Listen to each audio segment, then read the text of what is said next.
ரயில் news viewers அனைவருக்கும் வணக்கம். Railway எப்போ செய்ய வேண்டிய வேலையை இப்போ செய்கிறாங்க, எப்படியோ இப்போ நாள் செய்கிறாங்க. அதுதான் ஒரு மகிழ்ச்சியான விஷயம்.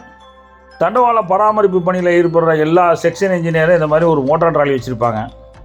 பெரிய ஜங்ஷன் ஸ்டேஷனில் இருக்குன்னு ட்ராலி ஷட்டர்லாம் கூட இருக்குது.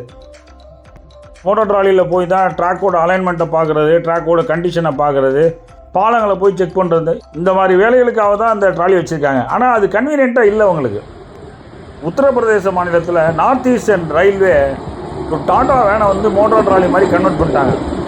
அது வந்து 2-in-1 ஆகியிருக்காங்க. சாதாரண தார் ரோட்டில் போகிற மாதிரியும் ரயில்வே ட்ராக்கில் போகிற மாதிரியும் வடிவமைச்சிருக்காங்க.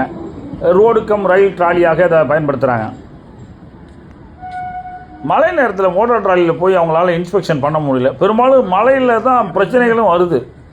எந்த லொக்கேஷனுக்கு போனோமோ அந்த லொக்கேஷன் வரைக்கும் ஏதாவது தார் ரோடு வழியாக போய் ரயில்வே கேட்டில் போய் நிறுத்திட்டு அப்படியே ரயில்வே ட்ராக்கில் ஏறி போயிடுறாங்க குயிக்காக. இது ரொம்ப கன்வீனியண்ட்டாக இருக்குது இப்போ ரயில்வேக்கு.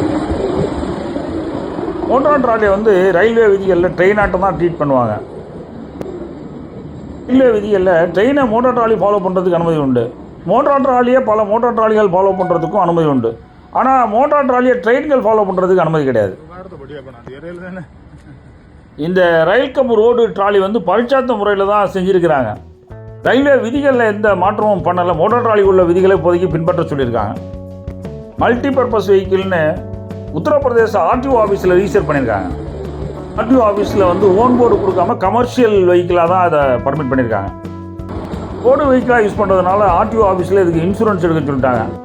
ஆனால் ரயில்வேல மோட்டார் ட்ராலிக்கெல்லாம் எந்த இன்சூரன்ஸும் கிடையாது. ரயில்வேயோட ஆடிட் டிபார்ட்மெண்ட்டு இது வந்து ரோடு வெஹிக்கிளாக ட்ரீட் பண்ணி தான் கணக்கு வழக்கெல்லாம் வச்சுக்க சொல்லியிருக்கிறாங்க. ஏன்னா அது இன்சூரன்ஸ் கட்டணும், எஃப்சிக்கு போகணும் அப்படிங்கிற காரணத்தினால. இந்த சிம்பிள் டெக்னாலஜியை நடைமுறைப்படுத்துறதுக்கே ரயில்வேக்கு இத்தனை வருஷம் ஆகிப்போச்சு. என்ன பண்ணுறது? எல்லா செக்ஷன் இன்ஜினியருக்கும் வந்து சேர்றதுக்கு இன்னும் 10 வருஷம் ஆகும்னு நினைக்கிறேன். இந்த வீடியோ பிடிச்சதா லைக் பண்ணுங்கள், மறந்துடாமல் சப்ஸ்கிரைப் பண்ணுங்கள், ஷேர் பண்ணுங்கள். வணக்கம்.